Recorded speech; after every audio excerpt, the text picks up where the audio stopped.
जैसे कि इंसान इस पृथ्वी पर रहने वाले सभी जीवों में से काफी अलग स्पेसीज है, ठीक उसी प्रकार इंसानी इतिहास भी काफी अलग है।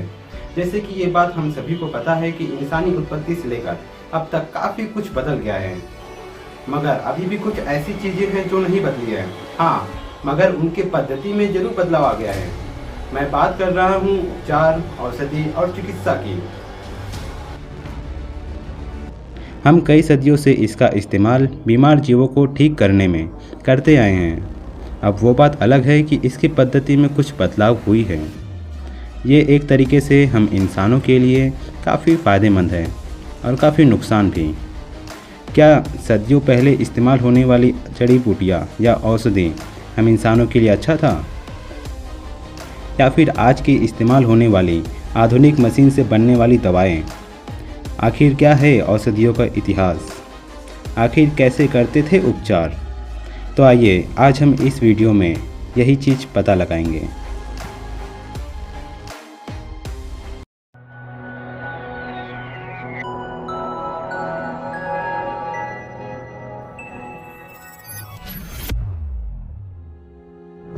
आयुर्वेद एक प्राचीन चिकित्सा विज्ञान है जो कि 5000 वर्षों पहले से ही भारत में प्रचलित है।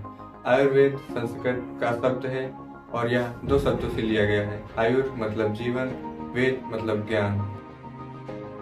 आयुर्वेद को कई सदियों पहले से ही वेदों और पुराणों में प्रलेखित किया गया है। मोर देन 90% भारतीय मतलब 90% से अधिक भारतीय आयुर्वेद का उपयोग किसी न किसी रूप में बहुत पहले से कर रहे हैं। आयुर्वेद का इतिहास तो काफ़ी अजीब था, मगर क्या आपको पता है कि औषधि कहते किसे हैं? औषधि एक वह पदार्थ है जिसकी एक निश्चित मात्रा हमारे शरीर में निश्चित प्रकार का असर दिखाता है और इसका इस्तेमाल चिकित्सा में किया जाता था। प्रारंभिक में औषधियों को पेड़ पौधों और जीवों से प्राप्त किया जाता था, लेकिन जैसे जैसे रासायनिक विज्ञान में विस्तार हुआ, नए नए तत्वों की खोज हुई और नए नए औषधि कृत्रिम विधि से तैयार की गई। इतना सब कुछ पता चलने के बाद हमारे रिसर्च यही नहीं रुका, बल्कि हमारे मन में कई सारे सवाल घूम रहे थे, जिसका जवाब पाने के लिए हम और भी ज़्यादा उत्साहित हो गए। जैसे कि सदियों पहले औषधि की पहचान कैसे होती थी और उन्हें कैसे पता चलता था कि ये औषधि इसी रोग के लिए है। नॉर्मली हमें पता चला कि औषधियाँ सदियों पहले से उनके रंगों, गुणों और फलों के आधार पर पहचानी जाती थी। और इतना ही नहीं, कुछ औषधियाँ हमारे समुद्र की गहराई में, तो कुछ समतल भूमि पर, तो कुछ हमारे भूमि से खोद कर निकाली जाती थी। ऐसी ही कई औषधियाँ हैं जिनका उपयोग हम आज भी कर रहे हैं। जिस प्रकार हमारी बॉडी पंच तत्वों से बनी होती है, ठीक उसी प्रकार उसका उपचार करने के लिए हम प्राकृतिक तत्वों की सहायता ले सकते हैं, जैसे कि सूर्य, चंद्र, जल, अग्नि और वायु। मगर सोचने वाली बात तो ये थी कि ये स्वयं ही औषधि के रूप हैं और ये अनेक रोगों को स्वयं ही ठीक कर देते हैं। मगर आज के मेडिसिन्स में इन गुणों के बारे में क्या कहना है, ये तो बहुत ही कम लोगों को पता है।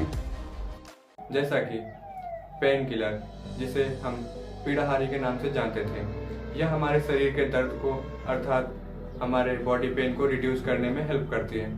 जैसे फॉर एग्जांपल में जीरोडॉल पी। अब आती है बात प्रत्यम्ल, एंटासिड। इसको हम पहले प्रत्यम्ल के नाम से जानते थे, अब एंटासिड के नाम से जानते हैं। यह हमारे स्टमक अर्थात आमाशय के अम्ल के प्रभाव को कम करती है। जैसे कि मैलॉक्स, कई सारी टैबलेट्स हैं जो कि हमारे मेडिकल में उपलब्ध हैं। अब आती है बात एंटीबायोटिक, और एंटीबायोटिक मतलब प्रतिजैविक। इसको हम प्रतिजैविक के नाम से जानते थे। यह हमारे शरीर में एंटीबॉडीज़ का निर्माण करती है और हमें बैक्टीरिया, वायरस से लड़ने की क्षमता देती है। इसको 1928 में डॉक्टर अलेक्जेंडर फ्लेमिंग ने डिस्कवर किया। हम काफ़ी अच्छे से जानते हैं कि विज्ञान हर जगह तरक्की कर रहा है और साथ ही चिकित्सा पद्धति में भी विज्ञान ने काफ़ी खोज कर लिया है।